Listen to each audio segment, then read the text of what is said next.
تو یہ کبھی خوشبو لگا کے انشاءاللہ سوچ رہا ہوں یا تو دوبارہ جہلم چلا جاؤں. میں انجینئر سے گزارش کرتا ہوں بس کیونکہ بار بار ٹاپک آتا ہے, مجھے ایک دفعہ اپنے سامنے بیٹھنے دیں. عبداللہ بن عباس کا شاگرد جو مطلب بتا رہا ہے وہ مطلب اندھی تقلید ہے, اور انجینئر جو مطلب اپنی طرف سے تھوپ رہا ہے کہ ظہر کو قضا کر کے انہوں نے اثر میں پڑھی ہے. یہ عبداللہ ابن عباس کے فرشتوں کے دماغ میں بھی یہ بات نہیں ہوگی کہ اس میں سے یہ پاک کسی نے نکال لینی ہے. میں آپ کو بتا رہا ہوں نا کہ مجھے وقت ملے دعا کرو, اس کو میں ایسا ایکسپوز کر سکتا ہوں الحمدللہ کہ, لیکن اس کے اسٹوڈنٹ ڈھیڑ بہت ہیں, مسئلہ ان کے ساتھ ہی ہے. Exceptions are always there. ہاں آئے ہو نا داڑ تلے ہوں, ہاں ایس داڑ تلے.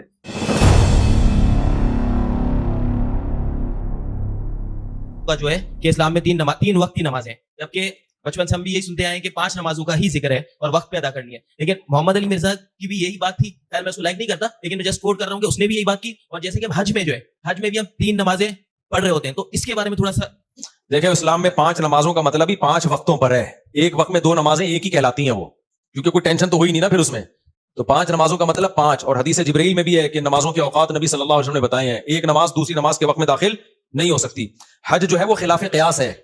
حج کے بہت سارے کام عقل سے اور عام روٹین سے ہٹ کے کرائے جاتے ہیں. ہمیں سلاوا کپڑا پہننے کی اجازت نہیں ہے, ہمیں خوشبو لگانے کی اجازت نہیں ہے, اور بھی بہت سارے کام ایسے ہیں. بال کاٹنے کی اجازت نہیں ہے, حالانکہ ناخن کاٹنے کی اجازت نہیں ہے, حالانکہ عام حالات میں تو ناخن کاٹنے کا حکم ہے. تو حج میں کچھ روٹین سے ہٹ کے کام کرائے جاتے ہیں. عبداللہ بن مسعود رضی اللہ تعالیٰ عنہ کی بخاری مسلم کی صحیح حدیث ہے. عبداللہ بن مسعود جو نبی کے سفر حضر کے ساتھی ہیں, فرماتے ہیں اللہ کے نبی نے کبھی بھی 2 نمازیں اکٹھی نہیں پڑھی ہیں سوائے حج کے موقع کے. کبھی بھی 2 نمازیں اکٹھی نہیں پڑھی آپ نے. لوگ کہتے ہیں کہ عبداللہ بن مسعود کو پتہ ہی نہیں ہوگا کہ سفر میں ہو سکتا ہے ان کے سامنے نبی نے پڑھی ہو, نبی نے یعنی جب پڑھی تھی تو اس وقت وہ سفر میں نہ ہو. تو یہ بات بھی غلط ہے. عبداللہ بن مسعود سے صحیح سند سے یہ بات بھی ثابت ہے کہ آپ نے فرمایا کہ نبی نے سفر میں 2 نمازیں اکٹھی پڑھی ہیں. ایک طرف ابن مسعود کہہ رہے ہیں کبھی بھی اکٹھی نہیں پڑھی, ایک طرف کہہ رہے ہیں پڑھی ہیں. اس کا مطلب جو پڑھی ہیں اس کا مطلب کچھ اور ہے, اور نہیں پڑھی ہیں اس کا مطلب کچھ اور ہے. جو پڑھی ہیں وہ ایسے پڑھی ہیں کہ ظہر کو مؤخر کیا آخری وقت میں پڑھا, اور عصر کو مقدم کر کے اول وقت میں پڑھا. اس طرح سے پڑھنا ثابت ہے. یہ جو بخاری مسلم کی حدیث ہے نا, اس میں اب انجینئر نے بہت بڑا بلنڈر کیا. میں آپ کو بتا رہا ہوں نا کہ مجھے وقت ملے دعا کرو, اس کو میں ایسا ایکسپوز کر سکتا ہوں الحمدللہ کہ, لیکن اس کے اسٹوڈنٹ ڈھیڑ بہت ہیں, مسئلہ ان کے ساتھ ہی ہے. اتنے بڑے بڑے بلنڈر یہ آدمی کرتا ہے. اس نے پتہ ہے کیا کیا ہے؟ دیکھو عبداللہ بن عباس کی حدیث ہے جس میں آتا ہے کہ عبداللہ بن عباس رضی اللہ تعالیٰ عنہ درس دے رہے تھے, نماز کا ٹائم جا رہا تھا, تو کسی نے کہا کہ آپ نماز پڑھائیں. تو عبداللہ بن مسعود نے اس کو ڈانٹا, سوری عبداللہ بن عباس نے, اور عبداللہ بن عباس نے ظہر کو مؤخر کیا اور ظہر اور عصر ملا کے پڑھی انہوں نے. سمجھ رہے؟ اب عبداللہ بن عباس کے شاگرد ہیں جابر ابن زید. اچھا احناف بھی اس کے قائل ہیں. عبداللہ بن عباس سے پوچھا گیا تو انہوں نے فرمایا نبی نے اسی طرح 2 نمازیں اکٹھی پڑھی ہیں, بغیر خوف کے, بغیر بارش کے, بغیر سفر کے, کوئی بھی عذر نہیں تھا, لیکن نبی نے 2 نمازیں اس طرح سے اکٹھی پڑھی ہیں, تو میں نے بھی اس طرح پڑھی ہیں. اب عبداللہ بن عباس کے شاگرد ہیں جابر ابن زید, ان سے کسی نے پوچھا کہ شاید اس طرح سے پڑھی ہو کہ ظہر کو مؤخر کیا ہو اور عصر کو مقدم, یعنی دونوں نمازیں پڑھی اپنے ٹائم پر ہیں, لیکن چونکہ درس چل رہا تھا, ضرورت تھی, کبھی کبھار ایسا بھی کرنے میں کوئی حرج نہیں ہے, تو اس لیے عبداللہ بن عباس نے ظہر کو آخری وقت میں اور عصر کو اول وقت میں. تو جابر ابن زید کہتے ہیں کہ میرا بھی یہی خیال ہے.